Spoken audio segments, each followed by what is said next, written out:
সেই জীর্ণ শীর্ণ মলিন কাগজে ছেলেটি লিখেছিল যে আমি সবচেয়ে বেশি সম্মান করি আমার বড় ভাইকে, কেননা ও প্রতিদিন আধা পেটা খেয়ে কাজে যায় শুধুমাত্র আমাকে পেট ভরে খেতে দেবে বলে।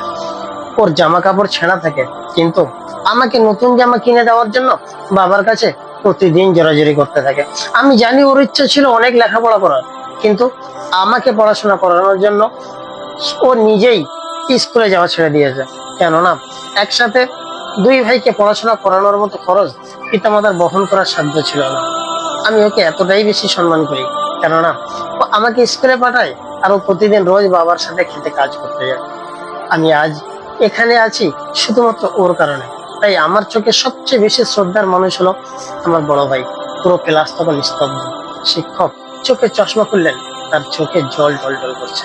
তিনি ধীরে ধীরে আগিয়ে গিয়ে ছাত্রটিকে ডেকে বললেন যে তুমি কলমটা রাখো, কারণ তুমি উপলব্ধি করেছো যে একজন মানুষের সম্মান বয়সে নয় বরং ত্যাগে তৈরি হয়। ছাত্র কলমটা হাতে নিল, তার হাত তখন টুকটুক করে কাঁপছিল। শিক্ষক চোখের জল মুছে দিয়ে বললেন, আজ আমি শিখলাম যে সবচেয়ে সুন্দর উত্তর শব্দ থেকে আসে না, বরং আসে হৃদয় থেকে। সম্মান বয়স বা পদে হয় না, সম্মান আসে ত্যাগ থেকে। আমরা যখন অন্যের প্রয়োজনকে নিজের চাওয়ার চেয়ে বড় করে দেখি, তখনই আমরা একমাত্র সত্যিকারের মানুষ।